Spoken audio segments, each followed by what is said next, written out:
Graça e paz. Abra a sua Bíblia em Lucas capítulo 4. Lucas capítulo 4, versículos 1 a 13.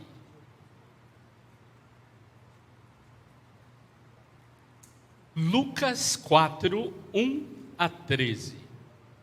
Vamos ficar de pé para ouvir essa palavra? Diz assim o texto: Jesus, cheio do Espírito Santo, voltou do Jordão e foi guiado pelo mesmo Espírito no deserto. Durante 40 dias, sendo tentado pelo diabo, nada comeu naqueles dias, ao fim dos quais teve fome. Então o diabo disse a Jesus: se você é filho de Deus, mande que esta pedra se transforme em pão. Mas Jesus lhe respondeu: está escrito, o ser humano não viverá só de pão. Então o diabo o levou para um lugar mais alto, e num instante lhe mostrou todos os reinos do mundo, e disse: eu te darei todo este poder e a glória destes reinos, porque isso me foi entregue, e posso dar a quem eu quiser. Portanto, se você me adorar, tudo isso será seu. Mas Jesus respondeu: está escrito, adore ao Senhor seu Deus, e preste culto somente a Ele. Então o diabo levou Jesus a Jerusalém, colocou-o sobre o pináculo do templo e disse: se você é filho de Deus, jogue-se daqui, porque está escrito, aos seus anjos ele dará ordens a seu respeito, para que o guarde, e eles o sustentarão nas suas mãos, para que você não tropece em nenhuma pedra. Jesus respondeu ao diabo: também foi dito, não ponha à prova o Senhor seu Deus. Tendo concluído todas essas tentações, o diabo afastou-se de Jesus até momento oportuno. Oremos. Fala conosco, Senhor, pela tua palavra. Fala conosco conforme a tua vontade. Eis-nos aqui. Oramos em nome de Jesus. Amém. Você pode se assentar.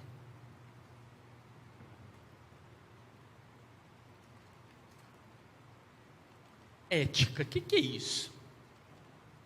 Algumas pessoas pensam que ética é uma lista, uma categorização prévia do que se pode e não pode fazer. Mas uma definição muito simples que pode nos ajudar é: ética é a inteligência de escolher o melhor na hora certa, na hora de decidir. Porque cumprir uma lista de decisões, isso nós chamamos de lei, isso nós chamamos de doutrina, isso nós chamamos de moral. Agora, a ética é a reflexão sobre o melhor a se fazer nos momentos de decidir as coisas. Todos os dias, em todo momento da vida, nós temos que tomar decisões. E são os valores que estão dentro de nós que nos ajudam a fazer essas escolhas. O próprio Jesus disse: a boca fala do que está cheio o coração. Só é possível tirar algo que se tenha para tirar. Olhando para este texto, ele é um texto que nós encontramos nos 3 evangelhos que nós chamamos de sinóticos, ou seja, que narram a história de Jesus de uma mesma ótica, de um mesmo jeito. Mateus, Marcos e Lucas narram este momento de Jesus indo para o deserto, e dentro de uma moldura interessante, quando você estuda os evangelhos. Vem o batismo, então Jesus é batizado, conta-se a genealogia, e aí vem o início do ministério de Jesus, após a tentação. E Jesus inicia indo no templo e dizendo: o Espírito está sobre mim e eu tenho algumas coisas para realizar. É um texto cheio de símbolo. Símbolo é uma coisa engraçada porque a gente não explica. O símbolo por si só traz emoções para a gente. Uma pessoa, quando vê o símbolo do seu time, às vezes fica eufórico. A pessoa, quando vê alguma coisa ligada a símbolos muito próximos de si, elas ficam felizes. Aqui no texto nós temos vários símbolos que estão ligados ao Primeiro Testamento, aquilo que a Bíblia nos ensina lá no Primeiro Testamento. Por exemplo, o fato de estar cheio do Espírito. Jesus é batizado, está cheio do Espírito, e é o Espírito que o leva para o deserto. Olhando para as experiências do Primeiro Testamento, a gente tem lá Davi. Ele é apossado pelo Espírito de Deus. Deserto, um símbolo muito forte na tradição do povo de Israel e dos cristãos. Fala do Deus que caminha com o povo no deserto, nos momentos mais difíceis. Aqui fala do jejum, uma prática muito comum e recomendada na espiritualidade judaica. Fala de fome, necessidade básica para a sobrevivência, o alimento. Fala do pão, fala do jeito errado de se adorar. Fala do texto, citações. Está escrito, mas também está escrito. Então está escrito. São vários símbolos para dizer àqueles que iriam ler, ou melhor, ouvir, porque nem todos liam naquela época, ouvir a leitura do texto, o significado da fé cristã e, mais que isso, do compromisso ministerial. Ministério é uma palavra que às vezes a gente não consegue entender, porque às vezes a gente pega ministério ligados à área política, que dá a ideia de liderança, mas ministério na sua raiz significa serviço, trabalho, ação, labuta. Quando diz que o Espírito está em Cristo, diz, está para a ação de serviço. Vivemos um tempo em que parece que as pessoas querem o poder do Espírito. E até muitos dos nossos cânticos declaram isso. E a pergunta é: poder para quê? Essa é a pergunta para nós cristãos. Poder para quê? E eu convido você então a olhar para esse texto bem conhecido, e eu quero refletir com vocês 3 dilemas que nós cristãos vivenciamos quando assumimos o compromisso de trabalhar na obra de Deus. Quando assumimos o compromisso de realizar o nosso ministério, o nosso trabalho, eu quero ter compromisso com Deus, alguns dilemas se impõem. Esses dilemas tão antigos parecem estar tão presentes no nosso cotidiano. O primeiro dilema é a primeira tentação. Qual foi a primeira tentação? Usar o poder para fins pessoais. Não é isso que o diabo propõe? Use o seu poder para tirar vantagem. Existem coisas que a gente não consegue entender. Tem um livro do Viktor Frankl, um pai da logoterapia. Ele viveu em campos de concentração. Ele escreve sobre o sentido da vida, que ele narra sobre a fome, sobre a desnutrição. Ele diz: aqueles homens raquíticos, todos nós, com muita fome, quando saíamos para o campo para trabalhar, o que nós conversávamos era sobre comida. Era a primeira coisa que vinha à mente. Quem está com fome quer comer. O diabo vem e fala: por que você não leva vantagem? Você está com fome, faz mágica. Pega a pedra, transforma em pão e mata essa fome. Jesus fala: meu ministério não foi instituído para isso. Meu ministério é para outra coisa, para o serviço. Não sou mágico. Tem gente que imagina os milagres como magia. O texto bíblico não trabalha isso. Jesus não era um mágico. Ele era um servidor que, em contato com vidas, gerava vida. Somos muitas vezes convidados a desviar do projeto que Deus coloca no coração da igreja. Muitos querem o poder em benefício próprio.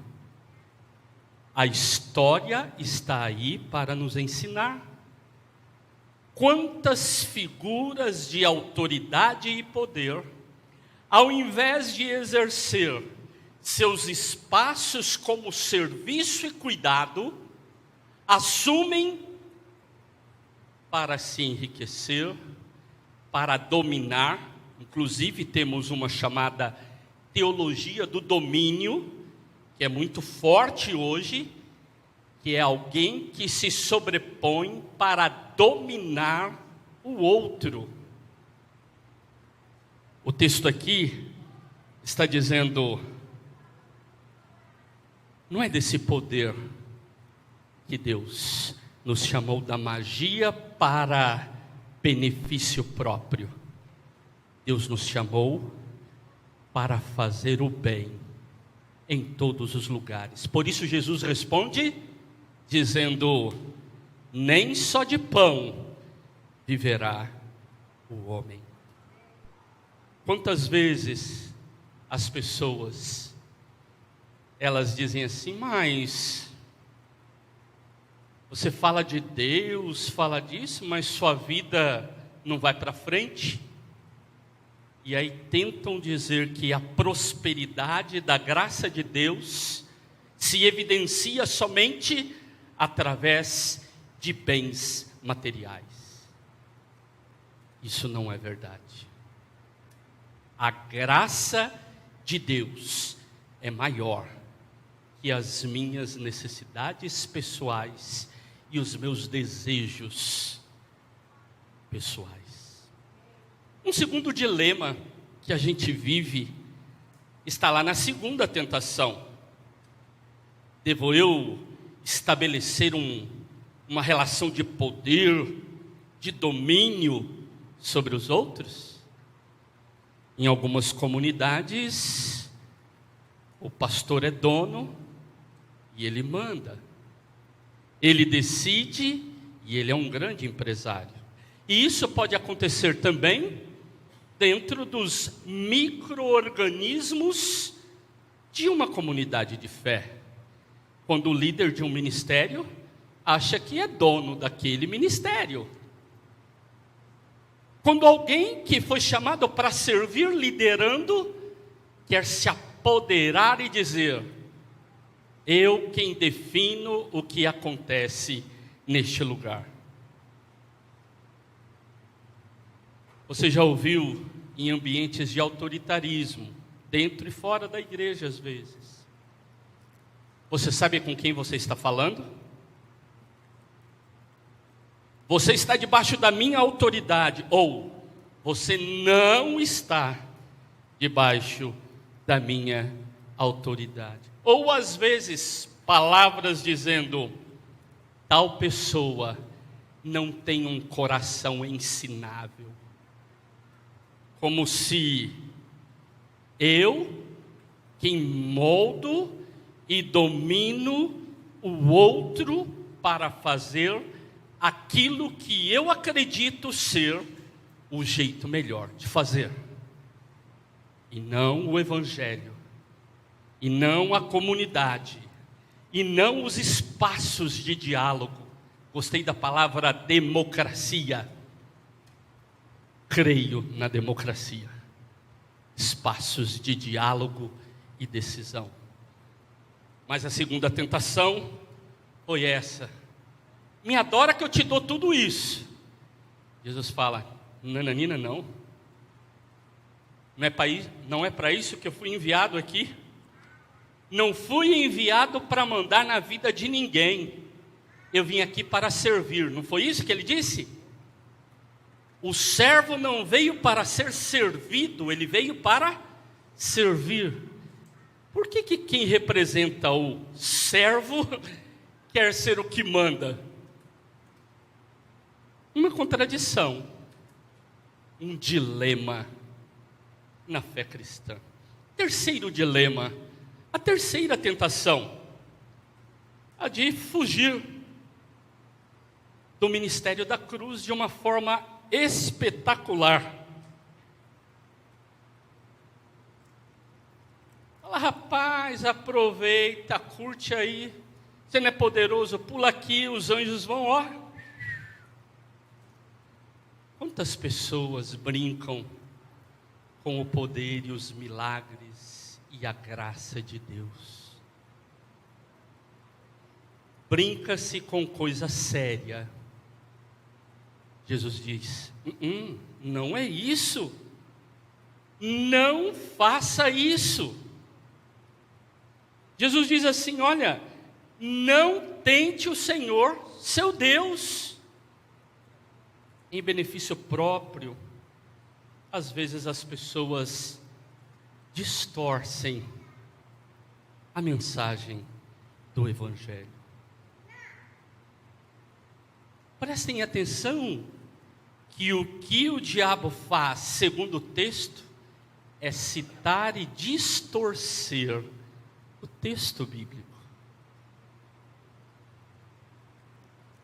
Por isso reconhecendo a palavra de Deus e vivendo ela segundo a verdade que ela tem, não as nossas vãs interpretações dela, é que nós conseguimos vencer esse terceiro dilema. Nós estamos numa sociedade hedonista, uma sociedade do espetáculo, onde as pessoas gostam de fazer para aparecer. Imagina Jesus falando para o diabo: ah é? Você está duvidando disso? Eu vou pular aqui para você ver se os anjos vêm ou não vêm. Às vezes, as mensagens do Evangelho, são para servir, para cuidar, para consolar, para confortar, para animar, para juntar, são palavras distorcidas. Eu intitulei o sermão de hoje da seguinte forma: o ministério cristão e as tentações nossas de cada dia. Porque isso acontece cotidianamente. Dia após dia, precisamos dizer não a algumas coisas e sim a outras coisas. Precisamos assumir posturas condignas com o Evangelho. E ética é sermos capazes de forma inteligente, porém cheio do Espírito e cheio da palavra de Deus, escolher da forma correta. As tentações acontecem. Se você espera um bicho vermelho de chifre, rabo e tridente, ele não vai aparecer. Mas que as tentações nos rodeiam e tentam roubar o melhor de nós, isso sim. Nossa igreja completará 75 anos. Que tal dizermos assim: Senhor, quero estar cheio do Teu Espírito, como Jesus, e quero ser um conhecedor da Tua Palavra, com tamanha seriedade, que seja capaz de responder positivamente aos desafios que se impõem. Nós havíamos preparado um cântico, mas nós teremos concílio daqui a pouco. Para reduzir, eu quero convidar você a fechar os seus olhos, mesmo assentados. E eu quero convidar você a dizer no seu íntimo: Senhor, eu quero ser um homem, uma mulher, uma pessoa cheia do Teu Espírito, conhecedor da Tua Palavra, para que quando eu me encontrar diante dos dilemas, eu tenha a sabedoria de fazer a melhor escolha. Ore você.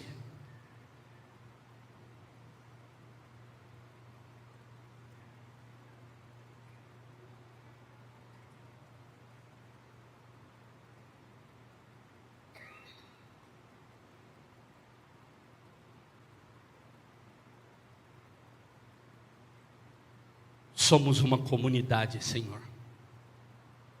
Uma comunidade grata pela história que o Senhor tem escrito neste bairro. E pedimos, usa-nos para continuar essa história da melhor forma.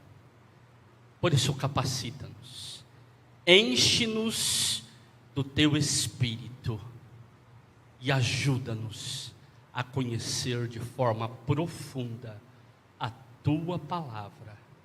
Assim oramos crendo, oramos em nome de Jesus. Amém. Deus te abençoe, te dê graça e te dê forças, sabedoria para, ao estar diante dos dilemas, de forma ética, assumir o melhor de Deus para a sua vida.